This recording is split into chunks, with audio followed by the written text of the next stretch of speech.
नमस्कार। About India channel में मैं अनिल केसी आपका स्वागत करता हूं। अबाउट इंडिया चैनल का वास्तविक उद्देश्य भारत की संस्कृति तथा भारत के विरासत से आज की युवा पीढ़ी को परिचय कराना है और इसके अंतर्गत आज हम लोग जो श्रृंखला लेकर आए हैं उस श्रृंखला में हम लोग एक मंदिर की चर्चा करने जा रहे हैं और इस मंदिर का नाम है पद्मनाभन स्वामी मंदिर। निश्चित तौर पर आपने सुना होगा पद्मनाभन स्वामी मंदिर का नाम, और यह तिरुवनंतपुरम यानी केरल की राजधानी तिरुवनंतपुरम में स्थित है। माना जाता है कि यह मंदिर विश्व का सबसे धनी मंदिर है। भारत का ऑब्वियस है कि भारत का भी तो होगा ही, तो भारत का या विश्व का सबसे धनी मंदिर है। और यहाँ पर जो कई बार जो है वह ऐसी चर्चाएं आई खबरों में, मीडिया में, कि यहाँ पर कई जो है वह तहखाने हैं जिसमें स्वर्ण मुद्राएं और जो है वह स्वर्ण के आभूषण वह रखे हुए हैं। तो आइए हम लोग इस मंदिर के बारे में संक्षिप्तता से जानने का प्रयास करते हैं। तो देखिए, केरल की जो राजधानी है तिरुवनंतपुरम, उसका ईस्टर्न पार्ट में, उसके ईस्टर्न पार्ट में जो है वह एक कहा जाता है फोर्ट का इलाका है जिसे पूर्वी किले का नाम दिया जाता है। उसी में एक मंदिर है जिसे हम कहते हैं पद्मनाभन स्वामी मंदिर। और यह पद्मनाभन स्वामी दरअसल जो है वह पद्मनाभन जो स्वामी है वह भगवान विष्णु हैं। भगवान विष्णु यानी भगवान विष्णु की ही प्रतिमा वहाँ पर है। अब भगवान विष्णु के इस भारत में अगर देखा जाए तो भारत में भगवान विष्णु के करीब 108 पवित्र मंदिर हैं और इस 108 पवित्र मंदिर में से एक यह भी मंदिर है। तो दरअसल यह एक क्या है, दिव्य देशम। यह मंदिर जो है वह क्या है, दिव्य देशम। दिव्य देशम क्या होता है? तो दिव्य देशम जो है वह क्षेत्र है जहां भगवान विष्णु का वास माना जाता है, यानी भगवान विष्णु जो है का पवित्र स्थान माना जाता है कि यह पवित्र स्थान है, भगवान विष्णु वहाँ विराजमान हैं। तो उसमें से एक यह भी है। इसके पहले भी मैंने एक श्रीरंगम मंदिर के बारे में जो है वह बनाया था, वह भी जो है वह भगवान विष्णु का दिव्य देशम है और यह भी जो है वह भगवान विष्णु का दिव्य देशम। जैसे जो है वह भगवान बद्रीनाथ, वह भी भगवान जो है वह विष्णु का क्या है, दिव्य देशम। तो इस प्रकार से यह मंदिर जहां भगवान विष्णु का वास माना जाता है। अब ये पद्मनाभन स्वामी का मंदिर और यह ईस्टर्न पार्ट यानी ईस्ट जो है वह डायरेक्शन से अगर हम लोग मंदिर में प्रवेश करने का प्रयास करेंगे तो हमें यही जो है वह दिखाई देगा, ईस्ट पार्ट से। यानी ये जो है वह हिस्सा जो है वह ये पूर्व का हिस्सा है, यानी पूर्वी द्वार जो है वह यही है जो इसका सबसे प्रमुख द्वार है।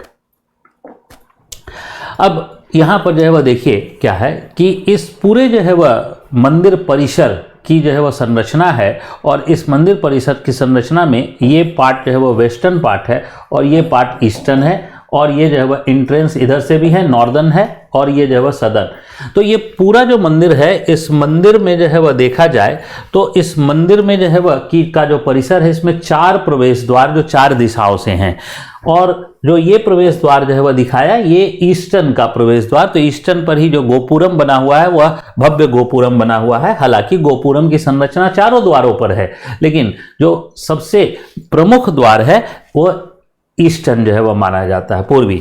तो दरअसल ऐसा इसलिए क्योंकि हिंदू धर्म के अंदर जो पूर्व दिशा है वह पवित्र मानी जाती है और पूर्व दिशा पवित्र मानने के कारण ही जो मंदिर है, मंदिर का द्वार जो है वह मुख्य रूप से पूर्वी भाग में ही जो है वह रखा जाता है। अब देखिए ये मंदिर है, मंदिर का जो है वह ये भव्य गोपुरम जो है जो पूर्वी द्वार की ओर बना हुआ है, ईस्ट, और बाकी छोटे छोटे गोपुरम बने हुए। ये देखिए यहाँ भी गोपुरम है, यहाँ भी गोपुरम है, यहाँ भी गोपुरम है, लेकिन ये जो है वह जो गोपुरम है ये छोटे साइज का गोपुरम है और जो इसका सबसे भव्य गोपुरम है वह ईस्टर्न पार्ट में, जिसको मैंने दिखाया था, ये ईस्टर्न पार्ट का है। ठीक है। अब देखिए ये मंदिर के बगल में एक जो है वह तालाब।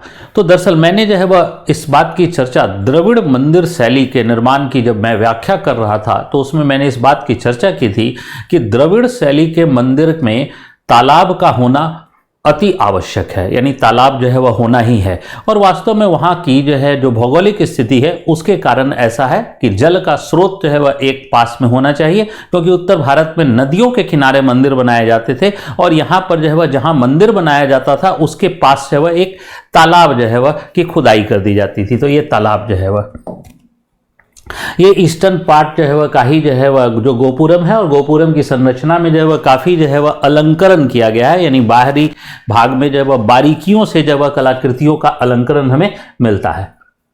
अब देखिए इस मंदिर का जो इतिहास है अगर देखा जाए तो हम लोगों को प्रारंभ जो मिलता है वो 8वीं सदी से जो है वह प्रारंभ मिलता है, यानी यहाँ पर मंदिर की स्थिति जो थी वो 8वीं सदी से के बाद से ही हमें उपस्थिति इतिहास में दर्ज होने लगती है कि यह मंदिर था। और ये केरल और द्रविड़ वास्तु शैली से बना हुआ है, यानी इसमें द्रविड़ शैली तो है ही, लेकिन द्रविड़ शैली के मंदिर तमिलनाडु में भी हैं, लेकिन तमिलनाडु के द्रविड़ शैली के मंदिर और केरल में द्रविड़ शैली के मंदिर में थोड़ी भिन्नता है। तो यहाँ पर जो है वह केरल जो है वह जिसमें गोपुरम का आकार थोड़ा ज़्यादा चौड़ा हुआ करता था।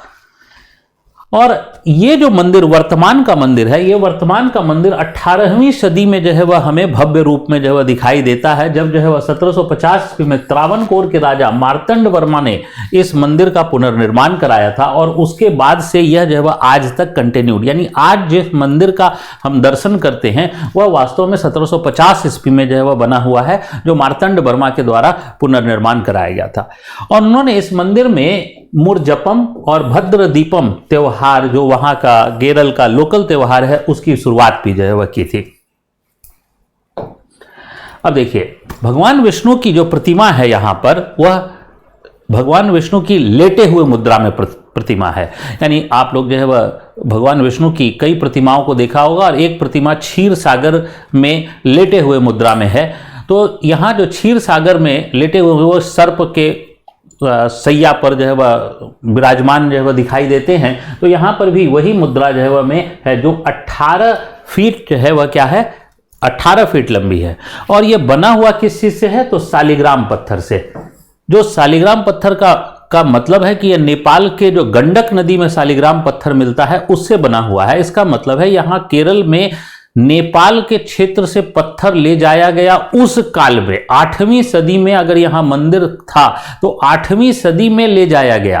अब अपने आप में आश्चर्य का विषय है कि इतनी दूर यात्रा जो है वह पत्थर जो है ले जाया गया, इतनी दूर यात्रा हुई और जो है वह पत्थर था उसको ले जाकर वहाँ पर बनाया गया। ये जो शालिग्राम पत्थर है ये पवित्र पत्थर माना जाता है और आज वर्तमान समय में जो भव्य अयोध्या में राम मंदिर बन रहा है उसमें भी शालिग्राम पत्थर का ही प्रयोग किया जा रहा है।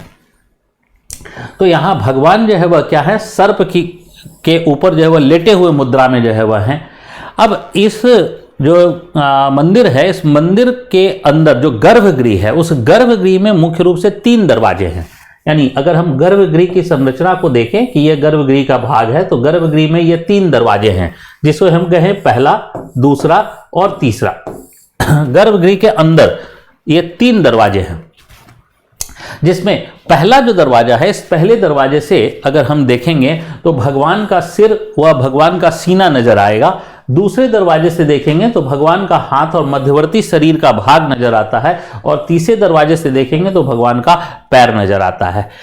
यानी एक दरवाजे से भगवान को देख पाना संभव नहीं है। क्यों? क्योंकि मंदिर की प्रतिमा जो है वह कितनी है, 18 फीट लंबी है। आइए हम लोग इसको देखने का प्रयास करते हैं। देखिए ये जो है वह 18 फीट जो है वह लंबी प्रतिमा है, और इसमें अब आप गौर करके देखिए, ये जो है वह दरवाजा, ये दरवाजा का जो चौखट वाला हिस्सा होता है वो, तो इसका मतलब है ये पहला दरवाजा, ये दूसरा दरवाजा और तीसरा दरवाजा। अब इस पहले दरवाजे में जो है वह भगवान के हाथ और भगवान का जो है वह फेस नजर आ रहा है, मुख नजर आ रहा है। दूसरे दरवाजे में जो है वह भगवान का मध्यवर्ती शरीर और नाभि से जो है वह, नाभि से ब्रह्मा जी जो है वह निकले हुए यह नजर आ रहे हैं, और तीसरे जो है वह जो दरवाजा है भगवान का पैर नजर आ रहा है। तो भगवान की जो मुद्रा है वह इस प्रकार से शेषनाग की सैया पर इस प्रकार विराजमान है। यही जो है वह प्रतिमा जो है वह इस रूप में, ये फोटो है, लेकिन ये ओरिजिनल जो है वह वहां पर जो प्रतिमा है शालिग्राम पत्थर की वह है। आइए अब हम लोग जो है वह देखने का प्रयास करते आगे। अब इस मंदिर में जो वास्तुशिल्प है, इस वास्तुशिल्प को देखें तो पत्थर और कांसे से किया गया है, और इसके मंदिर के अंदरूनी जो है वह हिस्से में जो है वह यहाँ चित्र और भित्ति चित्र भी जो है वह प्रयोग मिलते हैं। इसके अलावा कुछ जो चित्र हैं, अब चित्र में जो है वह क्या जो है वह मिलता है, चित्र में जो है वह कथानक क्या है, तो चित्र में क्या है, तो भगवान विष्णु की लेटी हुई मुद्रा, कुछ में जो है वह नरसिंह जो है वह भगवान का नरसिंह रूप, कुछ में भगवान गणपति, कुछ में जो है वह गज लक्ष्मी, ये सब की छवि जो है वह बनी हुई है। अब इस मंदिर में देखा जाए तो तीन जो है वह प्रमुख जो है वह हिस्से जो है वह माने जाते हैं, यानी इसमें दरअसल मंडप तीन है। जैसे जो है वह मंडप का मतलब एक प्रकार से समझिए सभा भवन, तो ये तीन जो है वह है, एक बालीपीड़ा मंडप, एक मुख मंडप और एक नवग्रह मंडपम। ये तीन मंडपम जो है वह पाए जाते हैं इस जो है वह मंदिर के अंदर। और मंदिर का जो मुख्य ध्वज है वह मुख्य ध्वज 80 फीट ऊंचा है, जिसे स्वर्ण जो है वह लेपित तांबे के चादरों में जो है वह ढका गया है। और साथ ही साथ जो है वह इस मंदिर के पूर्वी भाग से लेकर गर्भगृह तक एक बड़ा गलियारा है, जिसमें 365 जो है वह ग्रेनाइट के खंबे हैं जिस पर नक्काशी की गई है। अब देखिए 365 की संख्या, इसका संबंध जो है वह निश्चित तौर पर जो है वह 365 जो दिवस हैं उससे जो है वह जुड़ता है। और वर्ष में 365 दिवस हैं और 365 जो है वह यहाँ ग्रेनाइट के खंबे जो है वह दिखाई देते हैं। अच्छा, मुख्य प्रवेश द्वार के नीचे भूतल जो ग्राउंड फ्लोर है उसमें जो है एक नाटकशाला स्थित है, और यहाँ मलयालम कैलेंडर को जानना हो तो हमारे जो है वह प्लेलिस्ट में जाइए और उसमें मलयालम कैलेंडर भी जो है वह कैलेंडर का प्लेलिस्ट है, उसमें मलयालम कैलेंडर भी मिलेगा। तो मलयालम कैलेंडर का महीना होता है एक मीनम, जिसको हम ग्रेगोरियन कैलेंडर के अनुसार से देखें तो ये मार्च और अप्रैल में जो है वह पड़ता है। और जो है वह मलयालम कैलेंडर का एक महीना है जिसे हम तुलम कहते हैं। तो मीनम और तुलम माह में जो है ये जो नाटकशाला है उसमें जो है वह क्या होता है, उसमें एक कथकली नृत्य का आयोजन किया जाता है, यानी लगभग 6 महीने का जो है वह गैप होता है। और इस 6 महीने के जो है वह में यानी एक साल में 2 बार यहाँ पर कथकली का आयोजन जो है वह किया जाता है। कथकली के ऊपर भी जो है वह हम लोगों ने डांसेस ऑफ इंडिया में प्लेलिस्ट में हम लोग ने एक वीडियो डाल रखा है।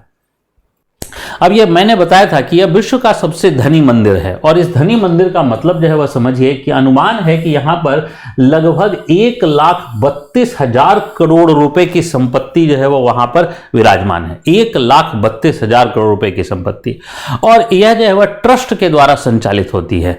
ये ट्रस्ट के द्वारा संचालित होती है। पहले इस ट्रस्ट को जो है वो वहाँ की सरकार ने जो है वह अपने हाथों में ले रखा था, लेकिन सुप्रीम कोर्ट के आदेश के पश्चात जो है वह इस ट्रस्ट को स्थानांतरित कर दिया गया वह त्रावणकोर के राज परिवार के सदस्य के हाथों में। तो आज के समय में त्रावणकोर के राज परिवार के सदस्य जो है वह इस ट्रस्ट को चलाते हैं।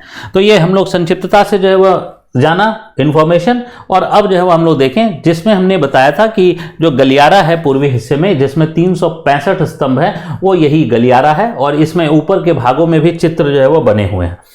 ये अंदर जो है वह नक्काशी जो है वह जो की गई है उसकी जो है वह यानी बहुत बारीक बारीक चित्रण जो है वह किया गया है। और अब यहाँ ये स्तंभ हैं तो स्तंभ को भी जो है वह विशेष रूप से जो है वह अलंकृत करने का प्रयास किया गया है। इसके बाद देखिए यहाँ भी जो है वह ये मंदिर के ऊपर का जो गोपुरम है, गोपुरम के का हिस्सा है, और उस गोपुरम के हिस्से में जो बाहरी जो है वह जो आकृति है उसका भी जो है वह अलंकरण किया गया है। ये जो है वह गोपुरम का बाहरी हिस्सा है जहां पर यहाँ भव्य अलंकरण जो है वह किया हुआ है। और ये जो है वह मंदिर में तहखाने में जो माना जाता है कि यह वहां पर इस प्रकार की स्वर्ण मुद्राएं जो है वह है, इस प्रकार के जो है वह आभूषण भी हैं, इस प्रकार के आभूषण जो है वह वहां पर मौजूद दिखाई देते हैं। और ये मंदिर का जो है वह ये मैंने बताया था पूर्वी हिस्सा है, और ये पूर्वी हिस्सा के साथ साथ इसके जो पश्चिमी हिस्सा है, इस पश्चिमी हिस्से से सूर्य की किरण जो है वह आती हुई दिखाई दे रही है। जब जो है वह सूर्यास्त हो रहा है उस समय की एक छोटी सी तस्वीर जो है वह है।